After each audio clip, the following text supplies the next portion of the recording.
Hello student, आज की इस वीडियो में हम लेकर के आए हैं जो स्टूडेंट 2024 में 22 फरवरी को हिंदी का पेपर देने जा रहे हैं उन सभी स्टूडेंट के लिए आज की इस वीडियो में हम लेकर के आए हैं क्लास 10th हिंदी का वायरल पेपर। ऐसा ही पेपर आपके बोर्ड एग्जाम 2024 में 22 फरवरी को आएगा। क्लास 10th हिंदी सबसे वायरल प्रश्न पत्र है, इसलिए आपको इस प्रश्न पत्र के बारे में संपूर्ण जानकारी होना चाहिए। ऐसा ही पेपर आपकी बोर्ड परीक्षा में 100% आएगा। तो पेपर के बारे में पेपर से पहले सारी जानकारी आपको हो जाना चाहिए, जिससे कि पेपर में आपसे किसी प्रकार की कोई गलती ना हो। तो बिना टाइम वेस्ट किए चलते हैं, हम इस वीडियो को शुरू करते हैं। यदि आप चैनल पर नए हैं तो चैनल को सब्सक्राइब करके बेल नोटिफिकेशन पर ऑल सेलेक्ट कर लीजिए, जिससे कि हर नई क्लास का नोटिफिकेशन आपको बिल्कुल समय समय पर मिलता रहे। तो आइए हम इस क्लास को शुरू करते हैं। तो सबसे पहले हम जानेंगे इस पेपर में आपको कितने समय मिलेंगे और कितने समय में आपको कितने क्वेश्चन को सॉल्व करना है, जिससे कि आपका समय बचे और समय से पहले आप सारे क्वेश्चन को सॉल्व कर पाए। तो आपको जो समय मिलेगा, टोटल समय 3 घंटे 15 मिनट मिलेगा। ठीक, जो आपका पूर्णांक होगा 70 मार्क्स का होगा, 30 मार्क्स आपको स्कूल से मिलेगा। ठीक, स्कूल का टेंशन खत्म कर दिए, स्कूल से आपको 30 मार्क्स बहुत ही आसानी से मिल जाएगा। बस आपको 70 मार्क्स पर फोकस करना है इस समय, केवल ओनली 70 मार्क्स पे। यहाँ आपको कुछ निर्देश दिए गए, इस निर्देश को आपको बहुत बेहतरीन तरीके से समझना है, जिससे कि पेपर में गलती ना हो। देखिए, प्रारंभ के 15 मिनट परीक्षार्थियों को प्रश्न पत्र पढ़ने के लिए निर्धारित है। जो आपका प्रश्न पत्र, जो आपका पेपर होगा, उस प्रश्न पत्र को आपको 15 मिनट अच्छे से पढ़ लेना, जिससे कि और टाइम वेस्ट ना हो। यहाँ देखिए सेकंड स्टेप में क्या लिखा है। प्रश्न पत्र 2 खंड आ और खंड बा में विभाजित है। जो आपका प्रश्न पत्र है खंड आ और खंड बा में विभाजित है। ठीक, 2 खंड है, एक खंड आ और एक खंड बा। बेहतरीन तरीके से समझने के लिए ध्यानपूर्वक इस वीडियो को देखते रहिए, क्योंकि ये सबसे वेरी इंपॉर्टेंट आपके लिए प्रश्न पत्र है। ठीक, इस चीज को आपको समझना होगा। चलिए हम आगे बढ़ते हैं। देखिए तीसरे स्टेप में प्रश्न पत्र के खंड आ में बहुविकल्पीय प्रश्न है, जिसमें से सही विकल्प का चयन करके ओएमआर शीट पर नीले अथवा काले बॉल पॉइंट पेन से सही विकल्प वाले गोले को पूर्ण रूप से काला करें। ठीक, जैसे कि हम मान लेते हैं आपका पहला क्वेश्चन, इसमें आपको 4 गोले मिलेंगे इस प्रकार से ओएमआर शीट पर। जैसे कि इसमें ए होगा, इसमें बी होगा, इसमें सी होगा, इसमें डी होगा। इस प्रकार से आपको 4 ऑप्शन मिलेंगे। जैसे कि आपका पहले क्वेश्चन का, जैसे कि मान लेते हैं आपका पहला क्वेश्चन है, बाबू गुलाब राय किस युग के लेखक हैं। देखिए आपको पहला क्वेश्चन मिल रहा है, बाबू गुलाब राय किस युग के लेखक हैं। तो पहला आपको दिया है भारतेंद्र युग, द्विवेदी युग, शुक्ल युग। तो इसमें आपका थर्ड ऑप्शन राइट है शुक्ल युग। ठीक, तो इसमें आपका थर्ड ऑप्शन राइट, तो आपको इसका विकल्प नंबर सी इस प्रकार से आपको अच्छे से भर देना है। ठीक, तो आपको यहाँ पूरा पूरा 1 मार्क्स मिल जाएगा। तो हम समझते हैं कि पहला क्वेश्चन आपको किस प्रकार से मार्क शीट पर भरना है वो भी समझ में आ गया, और किस प्रकार से आपको पहचान पाए इसका कौन सा विकल्प बताया, किस प्रकार से आपको टिक करना है। ठीक, मैंने दोनों चीज आपको बताया। अब यहां से देखिए फोर्थ स्टेप में खंड आ में बहुविकल्पीय प्रश्न हेतु प्रत्येक प्रश्न के लिए 1 अंक निर्धारित है। जैसे कि आपका पहला क्वेश्चन सही है, आपका पहला क्वेश्चन सही हो तो आपको पूरा पूरा 1 मार्क्स मिल जाएगा। ठीक, यहाँ देखिए ओएमआर शीट पर उत्तर अंकित किए जाने के पश्चात उसे काटे नहीं तथा इरेजर व्हाइटनर आदि का प्रयोग ना करें।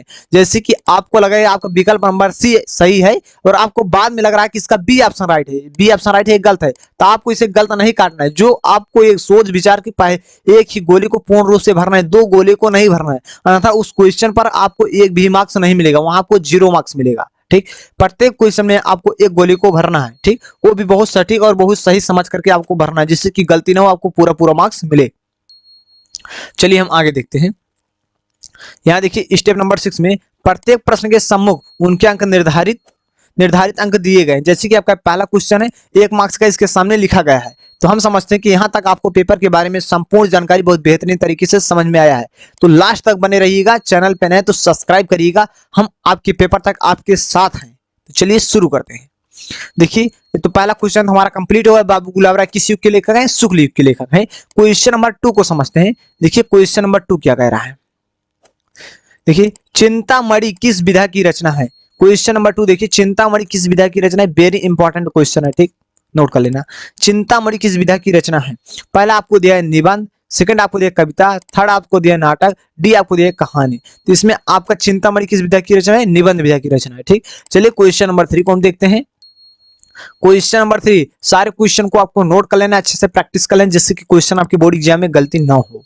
देखिए गबन किसकी रचना है, गबन किसकी रचना है, वेरी इंपॉर्टेंट क्वेश्चन है। गबन किसकी रचना है, वेरी इंपॉर्टेंट क्वेश्चन है। ठीक, पहला आपको दिया मुंशी प्रेमचंद, जयशंकर प्रसाद, निराला, हरिशंकर प्रेमी। इसमें आपका पहला ऑप्शन है गबन किसकी रचना, मुंशी प्रेमचंद की। किसके? गबन किसकी रचना, मुंशी प्रेमचंद की रचना। क्वेश्चन नंबर हम 4 को समझते हैं। देखिए क्वेश्चन नंबर 4, शुक्ल युग की समय अवधि है। शुक्ल युग की समय अवधि, पहला ऑप्शन आपको दिया 1936 से 1943 तक, 1919 से 1938 तक, 1900 से 1918 तक, उपयुक्त में से कोई नहीं। इसमें शुक्ल युग की समय अवधि है तो 1919 से 1938 तक। ठीक, इसमें क्वेश्चन नंबर 4 का भी ऑप्शन राइट है। चलिए हम क्वेश्चन नंबर 5 को देखते हैं। क्वेश्चन नंबर 5, नीट का निर्माण फिर किस विधा पर आधारित, किस विधा की रचना है? नीट का निर्माण फिर किस विधा की रचना है? पहला ऑप्शन आपको दिया है जीवनी, सेकंड ऑप्शन आपको दिया है आत्मकथा। क्या दिया है? आत्मकथा। इसमें आपका आत्मकथा राइट है। ठीक, चलिए क्वेश्चन नंबर 6 को समझिए। देखिए नोट कर लेना है, सारे क्वेश्चन वेरी इंपॉर्टेंट है क्योंकि प्रश्न पत्र जो है सबसे वायरल प्रश्न पत्र है, वायरल प्रश्न पत्र है, वायरल। ठीक, वायरल क्वेश्चन है। ठीक, सारे वायरल क्वेश्चन है, तो सारे क्वेश्चन को नोट करना है जिससे कि बेहतर तैयारी हो सके। देखिए हम क्वेश्चन नंबर 6 को समझते हैं। प्रिय प्रवास किस युग की रचना है? प्रिय प्रवास किस युग की रचना है? पहला ऑप्शन आपको दिया गया है द्विवेदी युग, सेकंड ऑप्शन आपको दिया है भारतेंदु युग, सी ऑप्शन आपको प्रगतिवादी युग, डी ऑप्शन आपको छायावादी युग। तो इसमें आपका विकल्प नंबर पहला ऑप्शन राइट है, द्विवेदी युग। क्या है? प्रिय प्रवास किस युग की रचना है? द्विवेदी युग की। तो क्वेश्चन नंबर 7 देखिए, मधुशाला किसकी रचना है? मधुशाला किसकी रचना है? पहला आपको दिया रामधारी सिंह दिनकर, सेकंड ऑप्शन आपका हरिऔध, थर्ड ऑप्शन दिया हरिवंश राय बच्चन, डी ऑप्शन सुमित्रा नंदन पंत। मधुशाला किसकी रचना है? मधुशाला हरिवंश राय बच्चन की रचना है। क्या? हरिवंश राय बच्चन। देखिए क्वेश्चन नंबर 8 देखिए, भारत भारती किसकी रचना है? सिया राम शरण गुप्त, मैथिली शरण गुप्त। इसमें आपका मैथिली शरण गुप्त। भारत भारती किसकी रचना है? मैथिली शरण गुप्त की। किसकी रचना है? मैथिली शरण गुप्त की। क्वेश्चन नंबर 9 देखिए, आधुनिक काल कब से कब तक है? आधुनिक काल कब से कब तक है? सन 1843 से अब तक, 1943 से 1843 तक, सन 1918 से 1936 तक, 1936 से 1943 तक। इसमें आधुनिक काल कब से कब तक माना जाता है? 1843 से आज तक माना जाता है, यानी कि अब तक माना जाता है। ठीक, क्वेश्चन नंबर 10 को समझते हैं। क्वेश्चन नंबर 10 देखिए, मतिराम किस युग के कवि हैं? मतिराम किस युग के कवि हैं? इसका डी ऑप्शन देखिए। इसमें आपका पहला ऑप्शन देखिए आधुनिक काल, सेकंड ऑप्शन आपको आदिकाल, सी ऑप्शन आपको भक्ति काल, डी ऑप्शन आपको रीत काल। इसमें आपका मतिराम किस युग के कवि हैं? रीत काल की। ठीक, किस युग के कवि हैं? रीत काल की। चलिए हम आगे बढ़ते हैं। क्वेश्चन नंबर 11 को देखिए, हास्य रस का स्थायी भाव है। हास्य रस का स्थायी भाव है, पहला ऑप्शन आपको दिया है शोक, सेकंड आपको दिया रति, थर्ड ऑप्शन हास दिया गया है, तो इसमें आपका थर्ड ऑप्शन राइट है, हस का स्थायी भाव हास होता है। ठीक, देखिए क्वेश्चन नंबर 12 को समझते हैं। ध्यानपूर्वक देखिएगा, इस क्वेश्चन को पहचान कर पाना स्टूडेंट को थोड़ा नामुमकिन हो जाता है, तो इसलिए आप ध्यानपूर्वक देखिए, आप बहुत ही आसानी से पहचान पाएंगे। सोवत ओडी पीठ पर श्याम सलोने गाती, मनोनील मणि शैल पर आतप परियो प्रकाश, उपयुक्त पंक्ति में कौन सा अलंकार है? पहला आपको दिया उपमा अलंकार, उत्प्रेक्षक अलंकार। इसमें आपको उत्प्रेक्षक अलंकार है। ठीक, उत्प्रेक्षक अलंकार है। चलिए हम क्वेश्चन नंबर 13 को समझते हैं। प्रश्न 13 देखिए, रोला छंद में कुल कितने चरण होते हैं? रोला छंद में कितने चरण होते हैं? 3 चरण, 2 चरण, 4 चरण, 5 चरण। रोला छंद में कितने चरण होते हैं? 4 चरण होते हैं। वेरी इंपॉर्टेंट क्वेश्चन है। चलिए हम आगे बढ़ते हैं। क्वेश्चन नंबर 14 देखिए, आकर्षण शब्द में किस उपसर्ग का प्रयोग किया गया है? पहला आपको दे बी का प्रयोग किया गया है, मान का प्रयोग किया, अक का प्रयोग किया, आ का प्रयोग किया। आकर्षण शब्द में किसका प्रयोग किया? आ का प्रयोग किया। इसमें क्वेश्चन नंबर 14 का डी ऑप्शन राइट है। वेरी इंपॉर्टेंट क्वेश्चन है। चलिए क्वेश्चन नंबर 15 को समझते हैं। रचना के आधार पर वाक्य के कितने भेद होते हैं? रचना के आधार पर वाक्य के कितने भेद होते हैं? पहला ऑप्शन आपको दे 2 भेद, 5 भेद, 6 भेद, 3 भेद। रचना के आधार पर वाक्य कितने भेद होते हैं?